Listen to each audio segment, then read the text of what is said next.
Okay, we're about to begin. Thank you.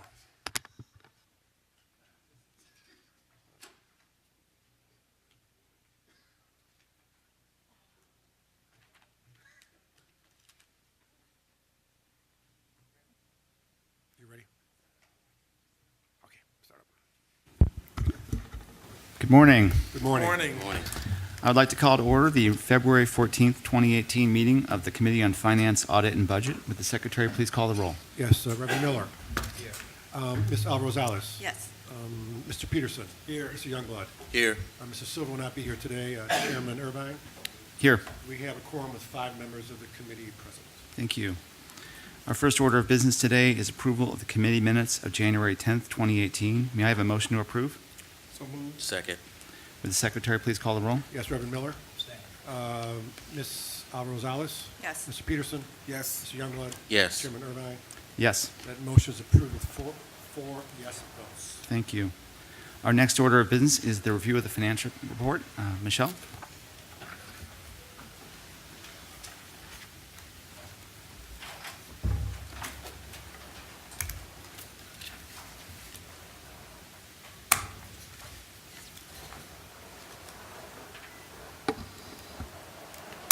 Good morning, Chairman and members of the board. I'm Morning. Michelle Curran, Vice President of Budget and Capital Finance. December's revenue and expense lines have generally continued to trend as they have been over the last several months. Overall, we're favorable to budget by $4.7 million for the month and $35.8 million year-to-date. System-generated revenues overall are down $6.9 million for the month compared to budget, due to fare and pass revenues, as well as the reduced fare subsidy being down to budget. Non-fare box revenues are also down for the month due to timing of revenue receipts. Compared to December 2016, we are down due to timing of non-capital grant revenue and vehicle and platform advertising and non-fare box revenues. The average fare is $1.17 and is down to budget and flat to 2016, and free rides are also flat compared to December 2016. System-generated revenues overall are down $30.3 million year-to-date due to fare and pass revenues, as well as reduced fare subsidy being down to budget, which is offset by the favorability in non-fare box revenues. Compared to year-to-date 2016, we are down due to lower fare and pass revenues and the sale of surplus property that occurred in 2016. The year-to-date average fare is flat to budget and up compared to 2016, and free rides are down $2.5 million compared to 2016. So I've got a question before you go to expenses. So this is the 14th of February. What of January? Because I'm more concerned with kind of going forward, looking at our projections for FY18 budget. I don't know if you've had a chance to take a look at January numbers yet. So the January numbers, we haven't closed January books yet, so not all the numbers are in yet. So it's a little too early to tell and really comment on January's. Because I feel like now we're closing the books on FY17. Right. And I know there were some budget adjustments in terms of projections for FY18. So I'm really curious to see as we get into January numbers, how that kind of aligns with actual versus projections. Right. Yeah, we're keeping a close eye on our revenues and expenses and continuing to tighten our belt, especially on expenses, as we have been doing, for the last couple of years. We can certainly, once we get a sort of a better handle on January, give you some preliminary indications before the next board meeting so that you have a sense of how January has gone, and obviously, we'll be formally reporting out on that at the next board meeting itself. Yeah, because the winter has been a little bit interesting too, and I know the last few years we've been able to save big time with materials, windshield wiper fluids, Right. brakes, salt, all of that. So that's why I was curious to again start taking a look at December. But okay. Right. We do budget to longer term trends, but yes, it has been a very eventful winter so far this year. So on the expense side, December monthly expenses are down to budget by $11.6 million overall. Consistent with the belt tightening we've been doing to offset the unfavorable revenues, nearly each expense category is favorable. Labor is favorable to budget due to managing vacancies and restricting non-critical overtime. Material is up to budget due to the timing of invoices. Fuel and power are favorable as they have been throughout the year due to the pre-purchase benefit. Provision for injuries and damages is favorable to budget due to lower than expected funding requirements. And security services are slightly down to budget due to the timing of invoices. And other expenses are favorable due to cost containment and timing of contractual expenses. On a net monthly basis, we are 4.7 million positive revenues compared to expenses. December year-to-date expenses were down to budget by 66.1 million overall due to favorability in nearly every expense category. The year-to-date expenses follow the same pattern we just discussed, and as I mentioned earlier, the net favorable variance is 35.8 million year-to-date. On the commodity side, we are positive on a month-to-date variance as well as year-to-date variance in fuel, power, and natural gas. We've locked in pricing for 70% of the fuel in 2018, and we've recently extended the option on the contract for 2019 and 2020 so that we can start locking in those fuel prices. We've locked in 100% of the power for 2018 and 2019, and we've locked in pricing for 70% of the natural gas purchases for 2018 and 2019. Be happy to answer any questions. Just a question, is there a reason why we would lock in 100% of the power but not 100% of the fuel and natural gas? So the power works a little differently than fuel and natural gas. So we're able to lock in the price and we only pay for what we use. Whereas fuel and natural gas, you don't want to lock in all of it because you'd be paying for whatever you lock in. So depending on our fuel or natural gas consumption, if it's lower than what we projected, we would still have to pay for the full amount. Whereas power works a little differently and you just pay for what you use. Yeah, I only mentioned it again, they've talked about an uptick in fuel prices, I think, in the last month. We're keeping an eye on that as well. We've locked in a significant portion for 2018, which does provide budget certainty. And we're looking at 2019 and 2020.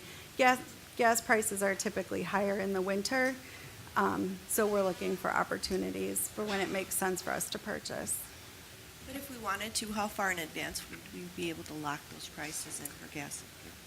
For fuel, it is 18 months. 18. And we get it from the same vendor? Yes.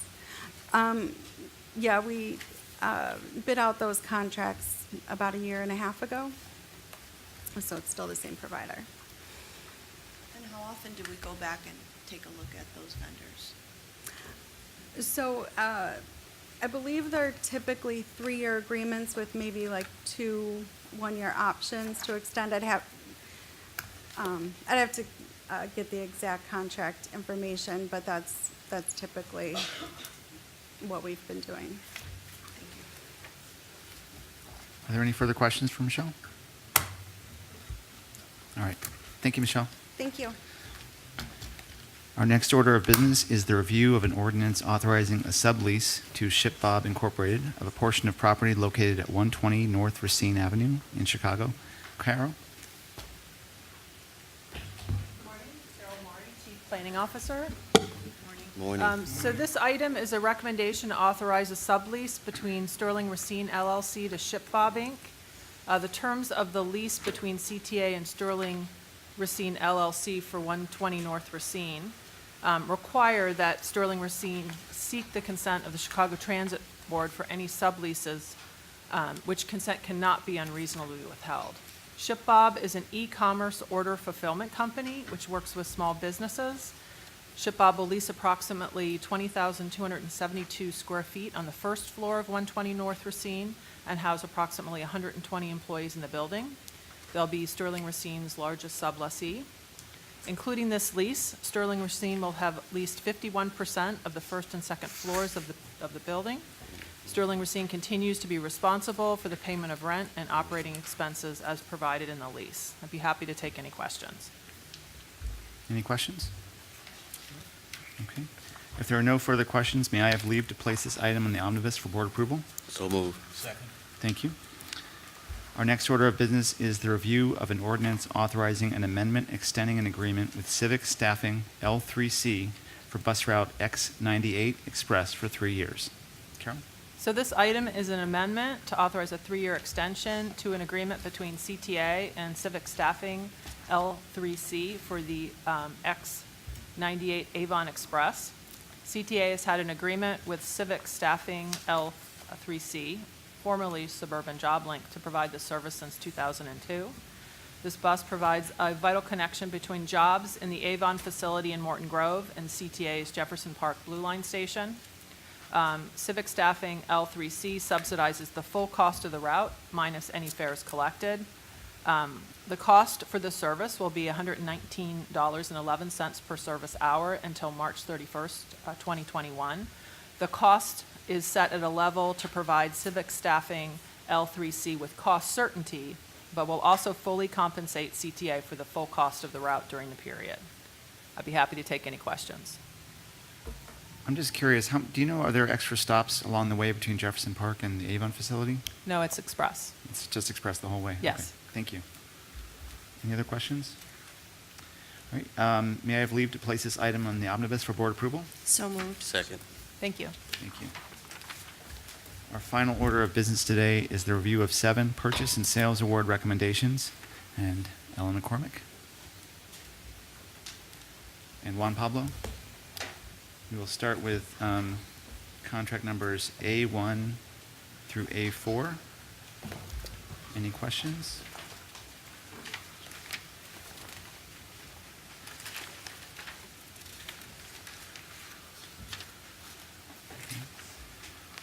Next will be B1 and B2. Any questions?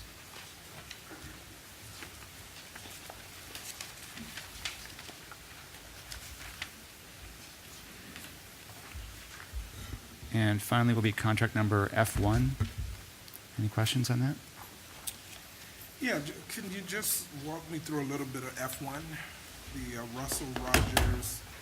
And I'm trying to, it looks as though this is a sole source. It's a professional service agreement. Okay. Good morning, Geisha Esther. I'm the Director of Training and Professional Development. This contract is for professional services for facilitation and development of our leadership development program. It's a 10-month program for entry-level managers to advance their management skill set and their competencies in order to prepare for senior level positions. And so we've used this particular contractor since 2013. So this is our 5th cohort, and we've seen great success. So we've had 73 people go through the program, and of that, we've had an 85% employee retention rate. We've also had 33% of those who went through the program get promoted, and we've also had 82% of those actually gain college credit from DePaul as a result of participation. So we're really confident about this particular contractor and the work that he's done with us, and we want to move forward. Is this just for managers only? It is for manager 1-level employees at this time.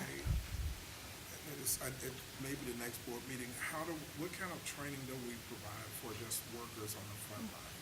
Sure. Or Southern management, so maybe it would be great to hear an update Absolutely. about that at some point, but great statistics regarding those who've gone through this program. Absolutely. Is this now Russell H. Rogers, is this a sole proprietor, is he just an individual who? He is a contractor. He is also faculty at DePaul. And so we have that connection with DePaul as well to be able to have our participants gain college credit as a result of participation.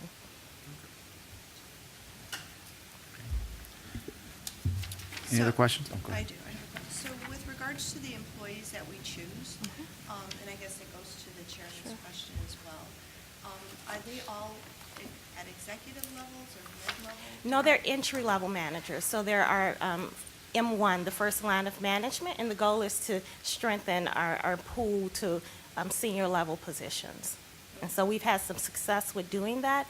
As I stated, we've had 33% of those who went through the program actually be promoted to more senior level Right, positions. and I don't know what the appropriate term would be, but do we ever look at frontline or whatever to see if they have management type skills that we might work with them to promote them to, first level and then up? Sure. Any of this kind of- So we have a pretty robust professional development program that we offer professional development workshops geared towards developing skills on a monthly basis. We're also looking at how we advance that and have more targeted things to approach performance and actual promotions within the organization. So that's something that we are targeting. So we're reviewing that? Okay. Yeah, I think it might be helpful in following up to the chairman's comment that we put together a presentation of just our overall training development program. And it hits numerous levels in different ways, from our operating employees all the way up to our top executive employees. So there are different programs designed to address people's career development at particular points in that process. And I think what you're missing is sort of the overall umbrella understanding around that, and I think we can put some more context around that. So we'll put together a presentation that we can That'd be provide great. you on that. I mean, the more longevity that we can create, the better. And that's certainly one of the goals. It's both, longevity as well as one of the things that I've focused on since I've come back to CTA is really on workforce development and really starting to build our bench up again, which is something that we face challenges with, and retention is obviously a critical part of that, but also showing career paths and how people can actually move from the next level on up so that they can feel that they do have a career here at CTA and they do have opportunities to grow and develop. So we'll walk through all of that with you. Great, thank you. I have a question, not on the program, but going back to contract A1 regarding McGill Construction. Why is the DBE percentage so low for that? It says 15%.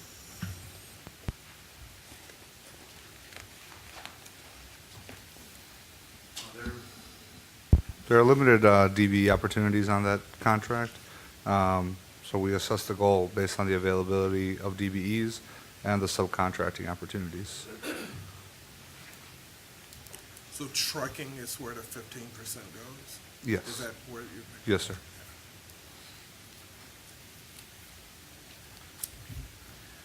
Are there any further questions from the board? Since there are no further questions, may I have leave to place these 7 contracts on the omnibus for approval? I'll second. Thank you. Since there is no further business to come before the committee, can I have a motion to approve the omnibus and recommend board approval? So moved. Second. Would the secretary please call the roll? Yes, Reverend Miller. Yes. Excuse me. Mr. Youngblood. Yes. Mr. Peterson. Yes. Ms. Alvarez-Rosales. Yes. Mr. Irvine. Yes. That motion is approved with 5 yes votes. May I have a motion to adjourn? So moved? Second. We are adjourned.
All right.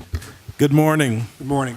I'd like to call to order the regular scheduled meeting of the Chicago Transit Board for February 14th, 2018. Would the secretary call the roll? Yes, Reverend Miller. Ms. Irvine. Ms. Rosales. Here. Mr. Youngblood. Here. Chairman Peterson. Here. Mr. Silva will not be here today, but we do have a quorum with 5 members of the board present. Thanks, Greg. The first order of business today is commendations. President Carter. Good morning. As president of the CTA, it is my pleasure to recognize the 2017 Transit Jamboree first place winners, which is a truly significant achievement. It is an honor to be here with you as we celebrate the incredible work that you do to keep America's second largest transit agency moving on a daily basis. During CJ's annual Transit Jamboree event, CJ employees from a variety of job classifications, including bus operators, linemen, service truck chauffeurs, bus maintenance employees, and more, engage in friendly competition to determine who is the best in their particular field. In the most recent Transit Jamboree, more than 170 employees took part. In addition to being an excellent and hardworking members of their teams, each of these workers needed to have a near perfect record with exemplary safety and attendance accounts in order to be considered to even participate in this competition. To emerge as winners from among this already impressive group of dedicated CTA workers is a real accomplishment and is a true testament to your outstanding skills and service. Each of you are simply the best of the best. Those of you in the rail operations, rail maintenance, bus operations, and bus maintenance competitions will advance to the national level and participate in the 2018 National APTA competitions. And all Transit Jamboree winners will receive a special all-purpose jacket for those moving to the national competition. And we wish you all the best of luck. You can see many of them have their jackets on here today. To all of our winners, as I call your names, I ask that you please stand. You don't have to remain standing, but please allow us to recognize you when your name is called. I ask that everyone withhold their applause until we recognize the full list. So starting off with bus operations, I have Carl Haymore. For power and way signal maintainers, we have Paul Wozniak and Giuseppe Sanfilippo. I got that right? And for power and way linemen, we also have Joseph Belanda and Brian Rush. For power and way track, unfortunately, neither one of these individuals is here, but we'll recognize them anyway. I'm assuming they're probably out on my system somewhere, keeping the trains running. Alberto Ambers and Keith Gregg. For power and way utility service, we have a Kelly Formoga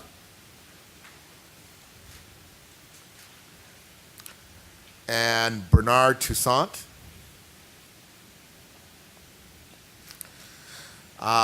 We also have 2 rail operation switchmen who have both retired, but who I wish to recognize anyway. Kevin Berchtold and Kevin Cassidy.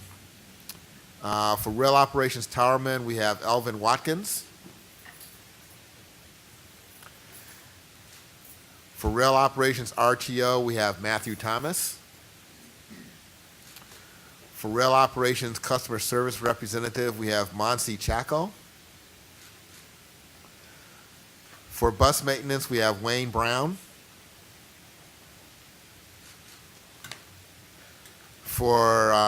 Also for bus maintenance, we have Robert Teets. Bus maintenance, we have Scott Damon.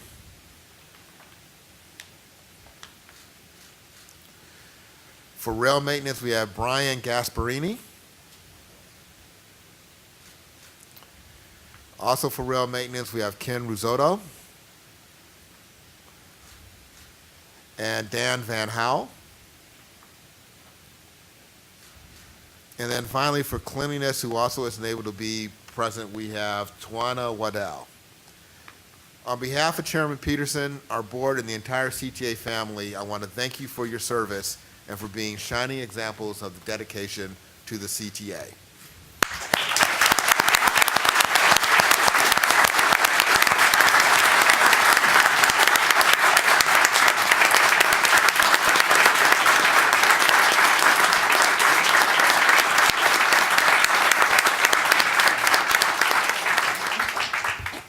At this time, I'd like for you all to come up here to the front so we can get a commemorative photo with you and the members of the board.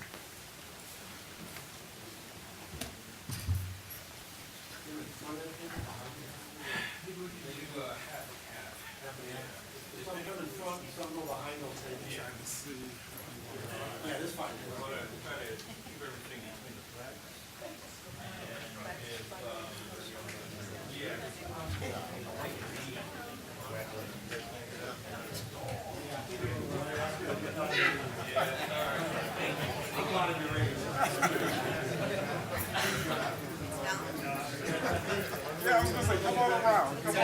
It's Valentine's Day. Come on around. Yeah, we're gonna have to.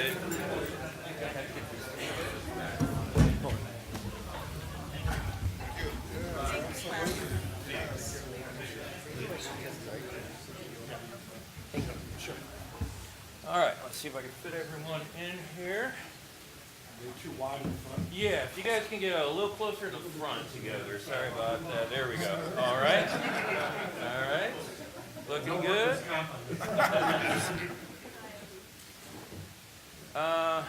Tell you what, if you want to scoot in a little bit that way. And there we go. Okay. All right, big smiles, everybody. And bigger smiles. And even bigger smiles. Thank you. Is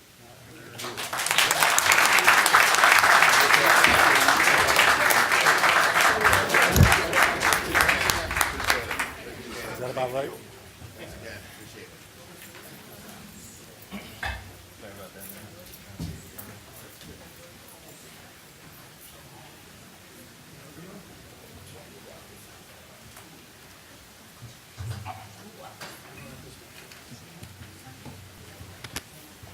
Thank you all.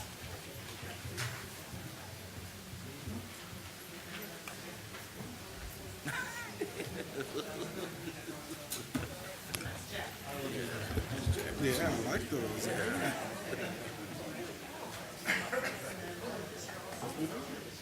You do? Okay.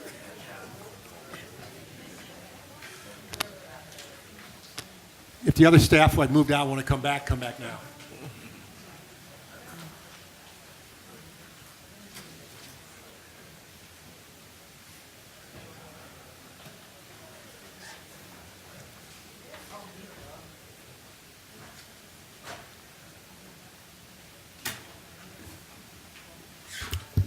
Okay. The next order of business today is public comment. Greg? No, sir, we have none. The person who's going to come could not make it, so we have no public comment today. Okay.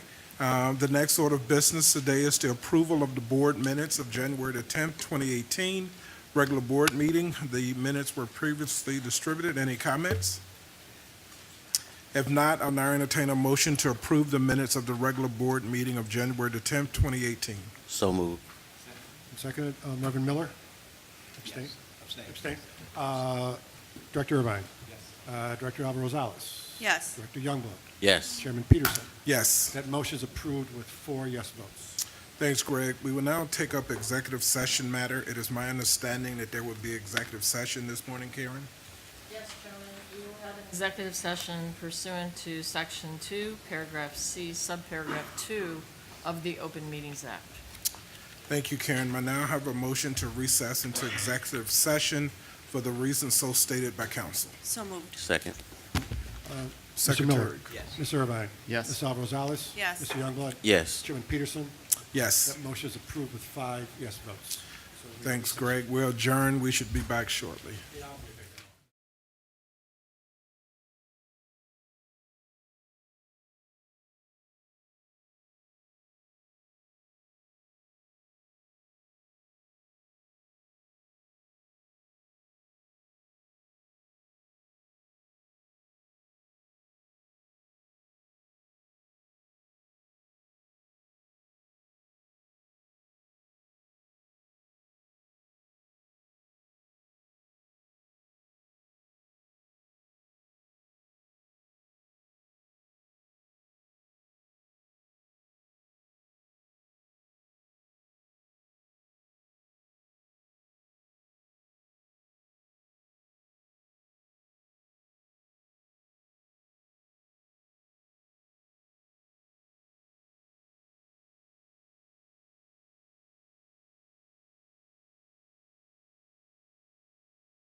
ready, Greg?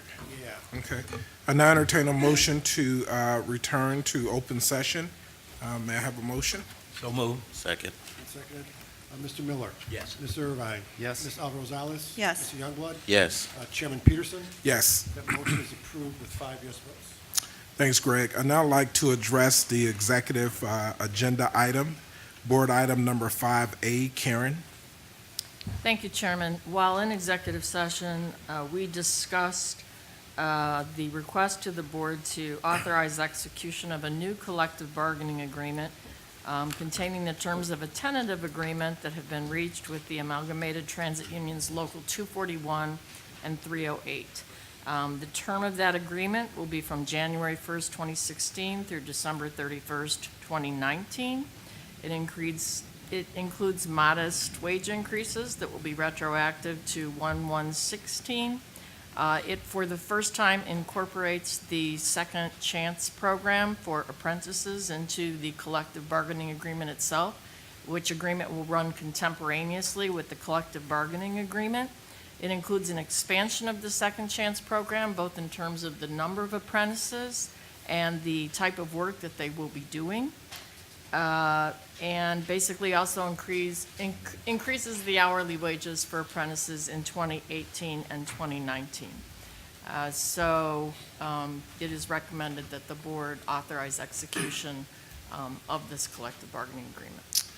Thank you, Karen. And I entertain a motion to approve the following board agenda item, an ordinance authorizing execution of a collective bargaining agreement containing the terms of a tentative agreement with the acclimated Transit Union Local 241 and 308.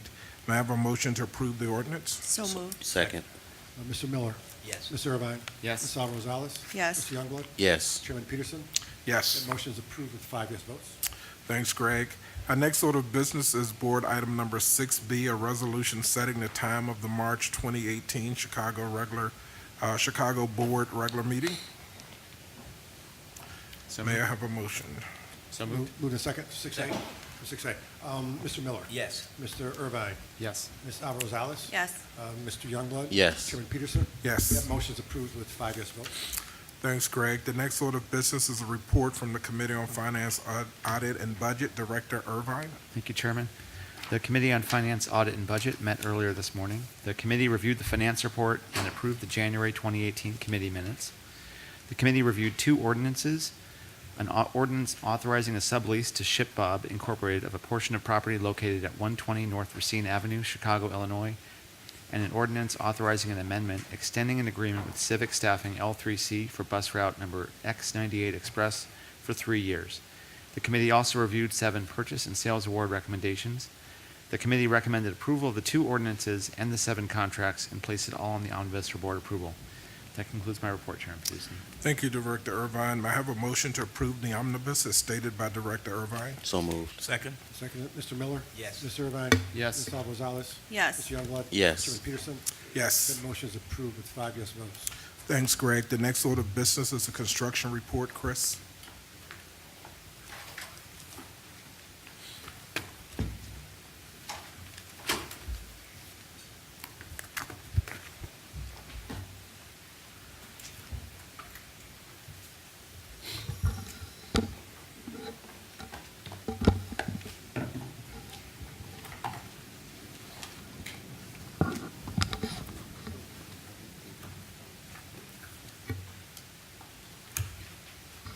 Chris Bouchel, your Chief Infrastructure Officer.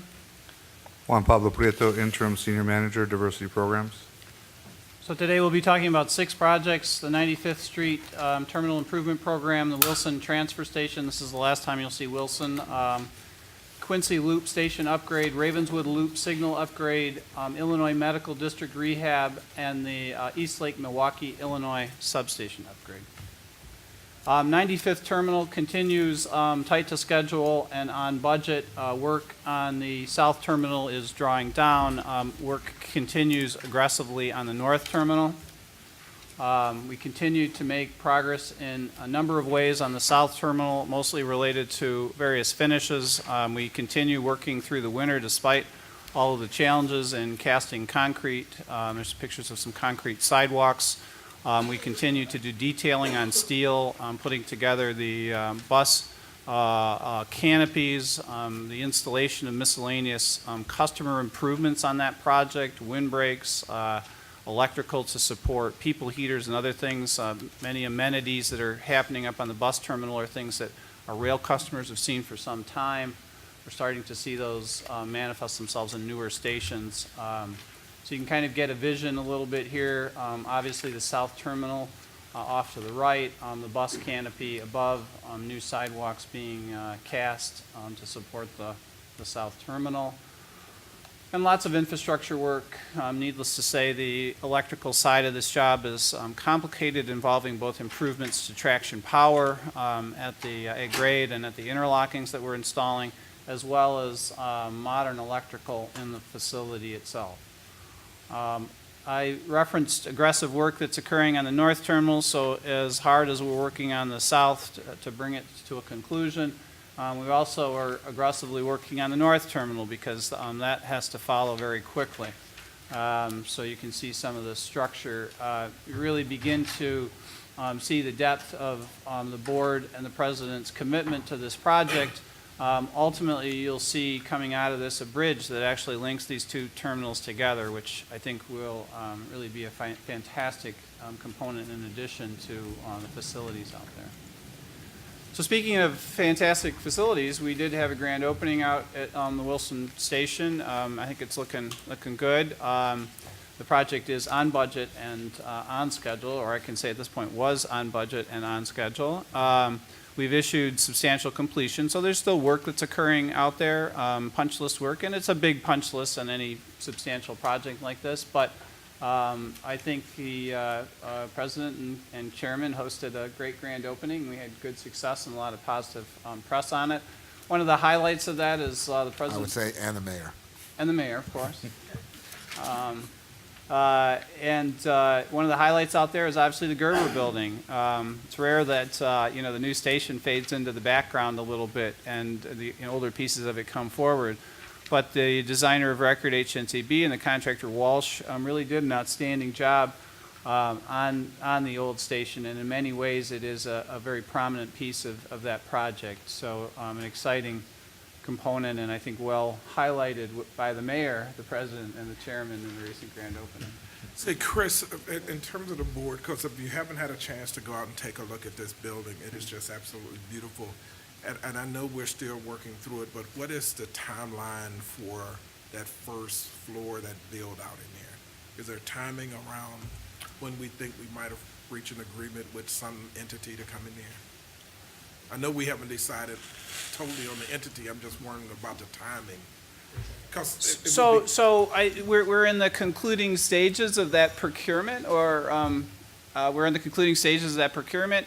That said, it still will require some time to build out. So, given how these build-outs work for commercial entities, expecting to see something towards the end of the year out there, assuming that we have a successful conclusion to the current procurement, is not unreasonable. So end of 18 for seeing something open up. The only reason I mention that, before the build-out, the board members, if you want to see it, should see it before the build-out, because there's just aspects of it internally that you'll miss once the build-out occurs in terms of some of the original architecture and all of that. I don't know what the build-out will do to cover some of that up, but if you want to just kind of step back in time, you really want to go see it while it's kind of just a raw open space, because it's beautiful externally and internally.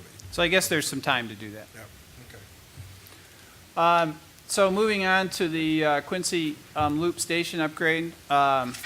This project continues on budget and tight to schedule with a number of challenges. We've talked a little bit about some of the discovered conditions in and around the station. This is one of our oldest stations. It's adjacent to miscellaneous facilities, federal facilities that sort of complicate the construction. But the project is moving along. Director Irvine, you had a question kind of last time. I showed a picture of or one of the last meetings showed a picture of another part of this East Station house. We had reinstalled the fair equipment, but not the accessible fair equipment. That subsequently has happened, so that fair equipment is in there, and we're aggressively working on the installation of the elevators, which of course will be the most important component of accessibility. I saw that's real exciting. Yeah, Thank you. so there'll be some good progress on that coming up, and I'll report on it next month. Ravenswood Loop Signal Project also continues on budget and tight to schedule. We continue with a lot of the back of house types of things that you've seen on this. Again, I kind of apologize for continuing to show you pictures of people stringing up cables and work on the inside of the relay houses. They are progressing through this. It has been a challenging project, signal project. I guess they all are. The signal ones are interesting and difficult, but we are moving forward with it. It will bring important benefits to our customers in terms of more reliable signals in this area, a new system, and the ability to add capacity in the future.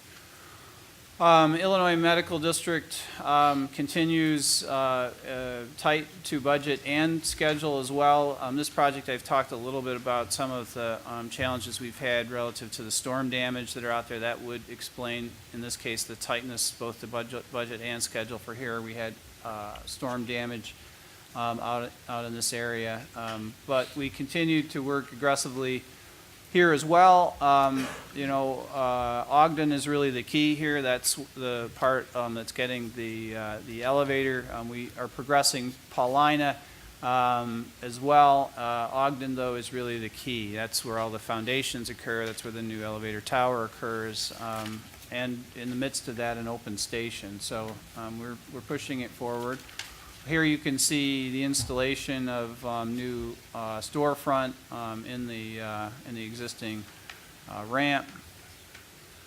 ELMI, or East Lake Milwaukee and Illinois Substation Upgrade, obviously an important component of our system is providing traction power and expanding that traction power to meet use, particularly in high growth areas that or in growth areas which all of these represent areas where we're actually seeing improved ridership on our system and the need to expand that capacity. And that concludes my report on the construction side of it. Okay, any questions for Chris? I see your goal is up with the DBE on the medical district Mm-hmm. and the commitment, how we coming with that? Director, the contractor is committed to meeting the 30% DBE goal on the Illinois Medical District. It is. Yes. Okay, any other questions for Chris? Okay. So if no, oh, I'm sorry. Go ahead. So if no further questions, I would like to give the board a brief presentation on Red Purple Modernization. Obviously, a project you've heard a lot about, but we wanted to, as a team, I think the President felt this was an important time to kind of come together and talk about some of the aspects of this. We're starting to do some work out there. It's small work, but important, and we're talking to the community about it, so we also want to talk to you about that work, but also about some of the larger community outreach and workforce development and DBE that's happening. It goes without saying that this is a once-in-a-generation project for the CTA. It's the largest construction project we've ever done. It's hugely important to all of our customers. It involves the modernization of 4 stations on the northern part of the Red Line. It's one of that segment of stations is one of the biggest blocks of inaccessible stations on our system. So modernizing those would include not only safer, more convenient stations, but also accessibility. We have also a chance to make a lasting and positive impact overall for the development and the footprint of those communities. Where transit goes, business certainly follows. I think that's a milestone of Mayor Emanuel's leadership as well as our president and board. And as I said before, we're entering a new milestone where we're actually starting some of the demolition and utility relocation work in this particular area, mostly around the bypass. As a bit of context, we've been working on this project for over a decade. It started with a vision study, working very closely with the community to hear carefully what they wanted to do and how they wanted their service to evolve. It rolled from that vision study into an important piece of environmental work.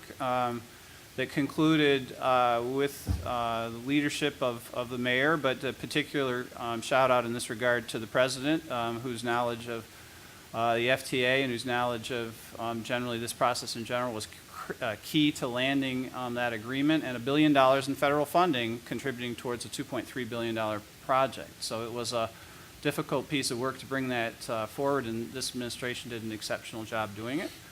The CTA issued a draft RFQ, pre-qualified 3 contractors, and subsequently issued an RFP. That RFP is really the technical part of the document, exactly where the tracks go, exactly where the stations go, how to build the bypass, so on and so forth. That's been issued in late 2017, according to schedule, and the process is continuing.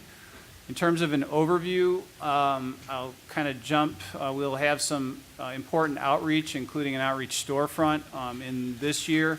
We'll conclude with some of the demolition and awarding. We'll conclude this year with some demolition and awarding the design-build contract. That will come in front of this board, obviously, for a recommendation and hopefully award. Into 19, we'll be doing some advanced work, but we'll also continuing with the contractor, but or starting with the contractor. But most importantly, we'll be completing the design. This is a design build project. There is a substantial amount of design to be done in 2019. We then will continue with completing advanced utility work, other advanced work. In late 2019, the construction work will begin. It will continue for 4 to 6 years, and we will wrap this project up in the mid-2020s. So that's just an overview to kind of give you some context. To my right, Brian Steele is going to provide some more detail on the public outreach that we're doing now and getting ready to do in the near future. Thank you. Mr. Chairman, Directors, good morning. Brian Steele, Vice President of Communications and Marketing. Public outreach and engagement will be an absolutely vital part of the Red and Purple Modernization Project. We have 3 main goals through our efforts. First and foremost, listen to the community. Throughout the entire process, the community will have a lot of questions and a lot of feedback. We want to listen to them. We want to provide extensive information at every step of the process, pre-construction, construction, utility work, all of those stages. And of course, we want to ensure maximum opportunities for workforce development and contracting and local participation. As we've seen, not only in our own projects, but with transit projects throughout the country, public outreach and engagement is really key to the success of how the project is completed. We've made the commitment from day one of the RPM project to the community that we would communicate with them at every step of the way, and that's what we're setting out to do with this process. We're building on the experience that some of you were involved with in the past. The Brown Line capacity expansion in the mid-2000s had a very robust public outreach communications program. So too did Red Line South, and of course more recently the Your New Blue project. We do plan to seek an outside vendor to carry on the very extensive public outreach task. If you think about the scope of the project, sort of what Mr. Bruchel was referring to earlier, the largest project in CTA's history and one of the largest project footprints that we've ever encountered. There's about 300,000 residents within a half mile of the project footprint, covering multiple neighborhoods. And also, we can't forget about the Red North Red Line customers. About 43 million annual riders will see some impact. So clearly a huge goal in terms of all the outreach that we need to do to hit all the stakeholders. We'll be following models established not only by ourselves, but through transit projects across the country. 2 that immediately come to mind are New York City's 2nd Avenue subway project, and the Los Angeles Metro had a number of projects, including an extension of its Purple Line, in which they engaged a separate public outreach consultant to help with all the various activities. Well, what will those activities be? They're everything that you might imagine, from the smallest thing to the biggest picture items. Basically, every platform, every avenue that we have to communicate with the public, we're going to take advantage of that. That includes things like numerous printed materials that are targeted to various areas of the project, printed in multiple languages. We're planning multiple email lists, project signage, videos to explain what the project is about and what the construction is accomplishing.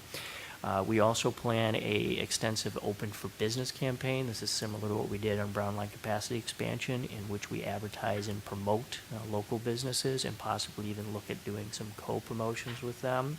Mr. Bouchel mentioned that one of the nice elements of this will be a project information office located within the project footprint.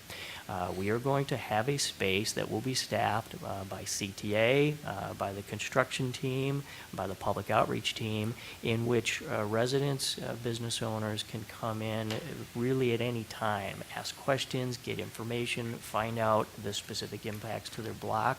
We just feel it's critical to have a presence within the community and a place that's easy for the community to get to and to attain the information that they're looking for.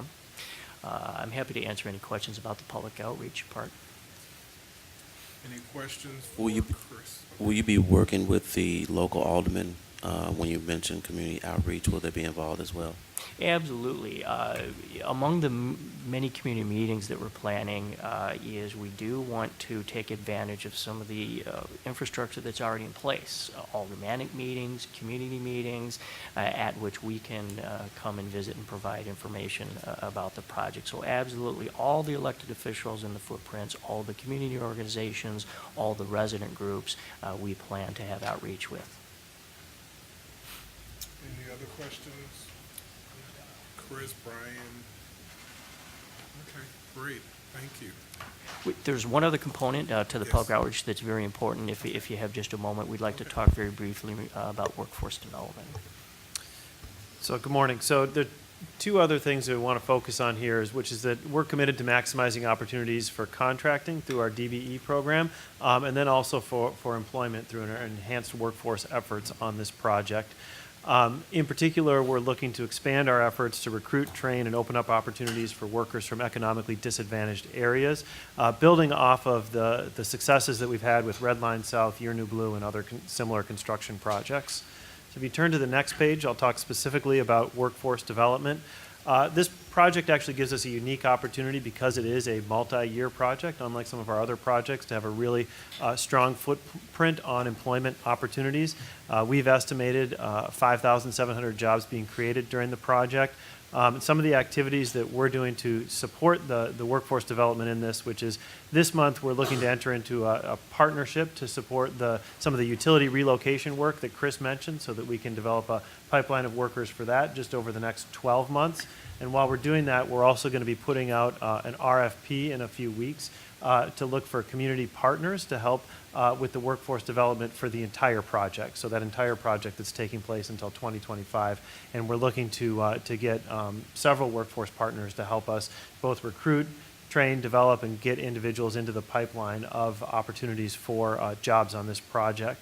I will say that on this particular contract, we have aggressive workforce development goals. So we've advanced this contract further than we have other ones. We have goals for disadvantaged workers through the WIOA program. We also have goals for apprenticeship hours on the project, which we've recently begun adding to some of our larger construction projects, making sure that the opportunities that are opened up are apprenticeship opportunities, and that allows people new people to gain employment as part of the project. And in addition, we have goals for workers from economically disadvantaged communities. So again, we'll be looking for those workforce partners to be working with the design build contractor to help meet and exceed those goals that we've put on this contract. Moving on to the next page, on the DBE, so on the small business and the contracting side of this, obviously our goal is to maximize DBE participation and opportunity. We've analyzed and established a DBE goal for both the design and the construction phase of the contract. This is input that we heard from experts in the DBE field, which is you don't just want one goal overall for the project. If it is two-phased, a design phase and a construction phase, make sure you set goals for each of those phases, in particular so that you're maximizing opportunities for professional services in that design phase of the project. So we've done that on this contract, and so that should open up more professional services opportunities as part of this project. In addition, we've required diversity outreach plans of all bidders, which is part of the RFP evaluation. That's a program that we started a couple of years ago. As part of that, bidders can now submit mentor-protege plans. So we have approval from the FTA. They've accepted our mentor-protege plan, so that's now a part of our program, and the bidders will be able to participate in that. What you see up in the upper right-hand corner is a picture from what is our largest DBE outreach event that we've ever had in this building, which is we had over 300 people here as part of this meet and greet, meeting the 3 pre-qualified contractors that were there. It's incredibly successful. We had a lot of assist agencies as well. So, and this is just a continuation of the efforts we have. Like, this is not the only one.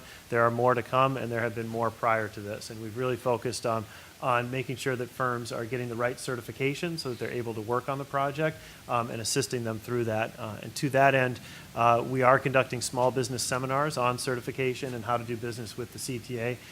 Those began earlier this year, and we're going to continue them throughout this year and on into next year as well to make sure that folks are able to access the opportunities that are going to be created by this project. So with that, I'll turn it back to Chris to wrap up.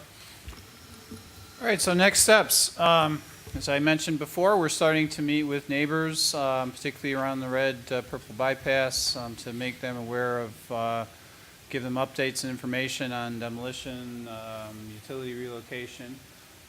We are working to secure partners for workforce development initiatives. Tom talked a little bit about that effort and those opportunities going out shortly.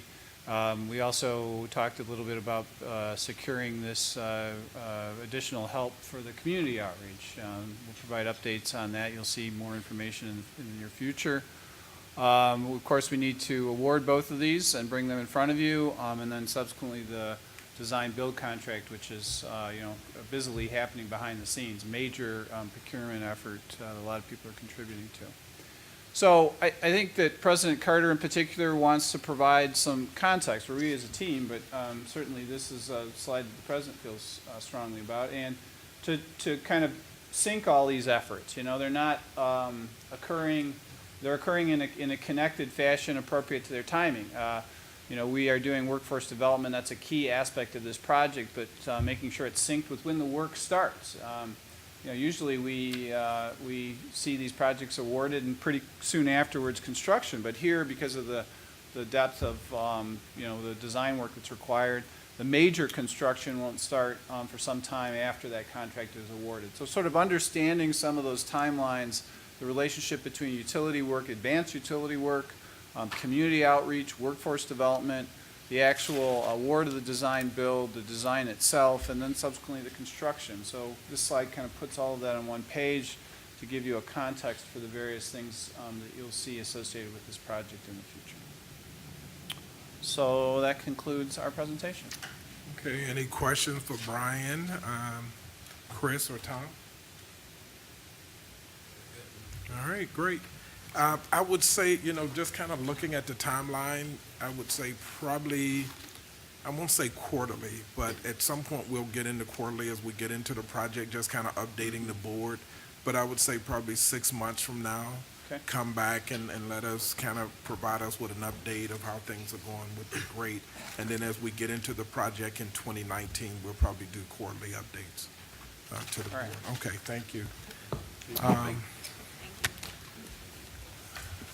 Before we adjourn, first of all, let me say, Greg, is there any new business to come before the board? No, sir, there's not. Okay, so let me just do 2 things. One, I know I ended up doing one of these in executive session, but I wanted to publicly also thank Dorval, Sylvia, and all of management, as well as our labor partners for reaching an agreement on a 4-year collective bargaining agreement. This is the second time that we've been able to come together and to reach a deal that I think is good for our employees as well as our customers. So I wanted to just publicly, Dorval, thank you and Sylvia and the team, but also thank our labor partners for working with us. Again, this is the second time we've been able to come together on a 4-year agreement. And again, I think it's excellent for our workers and it's excellent for our customers. So I want to thank you. The other thing I want to thank you, Dorval, and the management team and also our employees, is that this winter has been somewhat of a roller coaster. And, you know, it's always that old saying, good news travels nowhere, bad news travels everywhere. Well, you guys did a great job during the recent snowstorm. And I just wanted to acknowledge that and to thank you. And again, for those workers, I know some of the young men and women here that we honored a little bit earlier with 241 and 308. The agency and the operations, everybody did a great job. And I wanted on behalf of the board to publicly thank you again. If it had been something, it'd be in the paper. And I just want to let you know that, you know, whether it's, regardless, we appreciate it, and I'm sure our customers appreciate it, but a job well done during the recent snowstorm that we had here. If there's no further business to come before the board, may I have a motion to adjourn? So moved. Second. All in favor say aye. Aye. We're adjourned. Thank you.